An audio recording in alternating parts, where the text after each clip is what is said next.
Howdy everyone, it's me once again, the one and only Calordan. And today, I'm still continuing my Disney movie marathon by talking about something related to the films and whatnot, of course. So I figured I would again speak about their version of Alice in Wonderland. To be more specific, to be more specific, it's the music, and to be more specific, yes, it's this big old thing, folks. Yep. This yeah, really going old school here, folks. Can you open this here? Looks like a little slip here. Yeah, this to the side. Yeah, move this out the way. Yep. An old record, folks. An old record. So, oh yeah, I remember playing these. I remember these when they first came out. What? I was around for quite a while, folks. I'm over 100 years old, so I remember these things. So yeah, I wrote the little there's a little design here, of course. So this came out, and of course I played it on my wife's office. I went ahead of time. So and the thing that was carrying in, just like a bunch of little pictures. That's not really related to Alice, really. So it kind of makes it seem kind of odd. But one of the things I didn't notice right here, folks, is this right here from the. Yeah, I know I know there'll be like companies out there that would release this kinds of stuff. This big kind of things over here. So I thought it was pretty cool in its own little way. And I thought I would do a review on this. Since I've been reviewing lots of different versions of Alice. So I just figured I would do something in regard to the music, I guess you can say. So we see the name of the film across the top of here, folks, with some little design, which I did like. And that was pretty cool.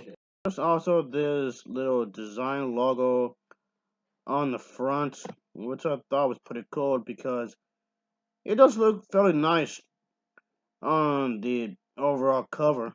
You see the same logo on the back as well, just with a bit more color towards it. I do like the art style in here, folks. I guess it's pretty cool. Yeah, we see Alice and two other characters from the movie itself. So yeah, that's really nice. Actually surprised that this movie did get an album release because, as mentioned before, this was a critical failure of that box office. So, in its initial release, it just came off like nobody liked this movie like at all. So it did receive bad reviews, and it did pretty poor financially in the box office. So I guess as time went, it did get a cult following. So people seem to enjoy this film like way after, like decades and decades after its initial release. So yeah, Alice in Wonderland, the original version, was nominated for an Academy Award for Best Scoring of a Musical Picture, but lost, unfortunately.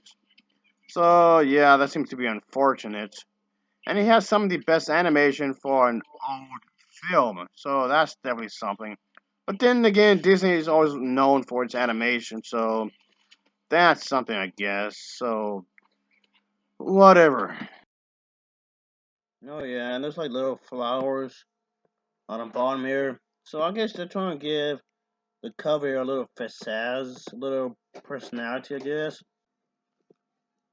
I know Walt Disney have produced a truck ton of music for this movie, so I highly doubt that this contains every single song because I know Disney have produced like well over 30 songs for this animated feature, so I don't expect it to have every single song from that.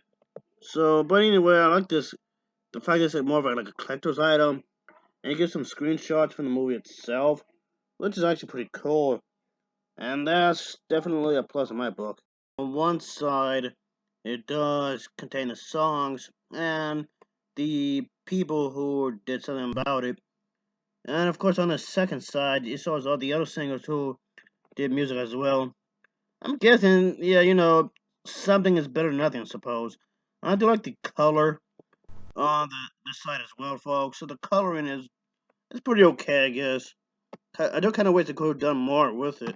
Oh yeah, there's some screenshots with the title of the songs themselves on there. Yeah, specifically from certain segments of the movie that had the singer going on. Walt Disney's name right here, folks, is actually printed on here, as you can guess. And I do like the style of the letters was printed on here, and even if it's in black. And I did like how they're trying to give it a certain touch to it, a certain feel, certain charm. I know talk about these kinds of stuff isn't exactly the most hip thing or what have you, but I really don't care. I like talking about like this really old stuff, of course. I like this, folks. I really like this. So when it comes to music, CDs, or what have you, and in that nature, I don't review music that often. I honestly don't remember the last time I've done that. So yeah, I just took this as I was to talk about music and talk about Alice, something Disney related. So I guess the sound quality is pretty solid considering how this how old this is. So would I recommend buying one of these only if like you're like a hardcore fan of this film or just a Disney fan in general? I'll say maybe if you can afford it. Just the prices for something like this would range depending on what site, like eBay, Amazon. It just depends where you go. The prices will range from time to time, so it really depends when and where you buy it. So you do have to be careful, of course. You do have to be really careful. So anyway, I'll give it an overall rating of a 7.4 out of 10. It gets a 7.4 out of 10 from me. As always, thanks for watching and take care. Until next time, see ya. Oh yeah.